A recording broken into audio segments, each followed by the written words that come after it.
Daily current news में अभी की खबर है बायो फोर्टिफाइड आलू। आइए सबसे पहले देखते हैं कि आज की यह खबर हम किन बिंदुओं के अंतर्गत कवर करेंगे। सबसे पहले जानेंगे ये चर्चा में क्यों है, फिर बायो फोर्टिफाइड आलू के बारे में, अंतर्राष्ट्रीय आलू केंद्र के बारे में और अंत में होगा एक अभ्यास प्रश्न। आज का हमारा विषय अर्थव्यवस्था से संबंधित है, तो आइए सबसे पहले देखते हैं ये चर्चा में क्यों है। हालिया खबरों के अनुसार भारत में बायो फोर्टिफाइड जैव संवर्धित आलू जल्द ही बाजार में उपलब्ध होने जा रहा है, जो पोषण, सुरक्षा और कृषि उत्पादन में एक महत्वपूर्ण कदम है। यह पहल किसानों को बेहतर गुणवत्ता वाले बीज उपलब्ध कराने, खाद्य सुरक्षा बढ़ाने और आयरन व विटामिन जैसे पोषक तत्वों से समृद्ध फसलों की खेती को प्रोत्साहित करने के उद्देश्य से शुरू की गई है।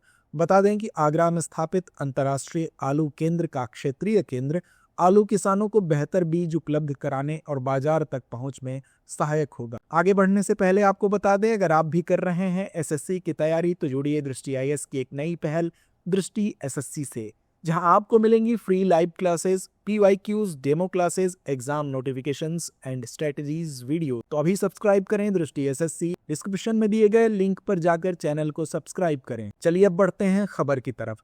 गौरतलब है कि भारतीय किसान कम रसायन उपयोग, बेहतर फसल प्रबंधन और फसल विविधीकरण की मांग कर रहे हैं, जिसमें यह परियोजना सहायक सिद्ध हो सकती है। यह कदम भारत के कृषि क्षेत्र को वैश्विक प्रतिस्पर्धा में बेहतर बनाने और किसानों की आमदनी बढ़ाने की रणनीति का हिस्सा है। आइए जानते हैं बायो फोर्टिफाइड आलू के बारे में।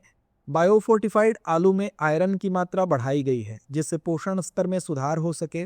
वहीं इस प्रकार के आलू का अनुसंधान पेरू स्थित अंतर्राष्ट्रीय आलू केंद्र ने किया है और इसे भारतीय कृषि अनुसंधान परिषद के केंद्रीय आलू अनुसंधान संस्थान के सहयोग से विकसित किया गया है। ये बायो फोर्टिफाइड आलू कम रसायन उपयोग के साथ बेहतर उत्पादकता प्रदान करते हैं और किसानों की आय बढ़ाने में सहायक हैं। उल्लेखनीय है कि शकरकंद की विटामिन ए युक्त किस्में पहले से ही कर्नाटक, असम, पश्चिम बंगाल और ओडिशा में उगाई जा रही हैं। आइए जानते हैं अंतर्राष्ट्रीय आलू केंद्र के बारे में। इसका मुख्यालय पेरू की राजधानी लीमा में स्थित है और इसकी स्थापना 1971 में की गई थी।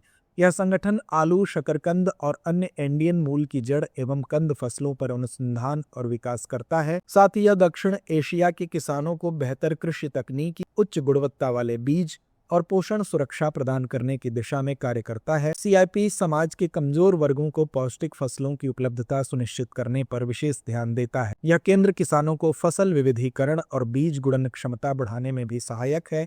सीआईपी और भारत सरकार के बीच हुए समझौते के तहत आगरा में इसका एक क्षेत्रीय केंद्र स्थापित किया गया है। इस केंद्र का उद्देश्य किसानों को गुणवत्ता युक्त बीज प्रदान करना, कृषि आधारित अर्थव्यवस्था का विकास करना और बाजारों तक किसानों की आसान पहुंच सुनिश्चित करना है। तो आइए अंत में नोट करते हैं आज का अभ्यास प्रश्न। बायो फोर्टिफाइड आलू के संदर्भ में निम्नलिखित कथनों पर विचार कीजिए। पहला, इन आलूओं में आयरन की मात्रा बढ़ाई गई है, जिससे पोषण स्तर में सुधार होता है। दूसरा, इनकी खेती में अधिक रासायनिक उर्वरकों और कीटनाशकों की आवश्यकता होती है। उपर्युक्त में से कौन सा या कौन से कथन सही है या है? विकल्प ए केवल 1, विकल्प बी केवल 2, विकल्प सी 1 और 2 दोनों, या विकल्प डी ना तो 1 ना ही 2। तो इस प्रश्न का जवाब कमेंट बॉक्स में देना ना भूलें। धन्यवाद। डियर व्यूअर्स, अपने एग्जाम की तैयारी को और बेहतर करने के लिए हमारे चैनल को लाइक, शेयर और सब्सक्राइब करना न भूलें।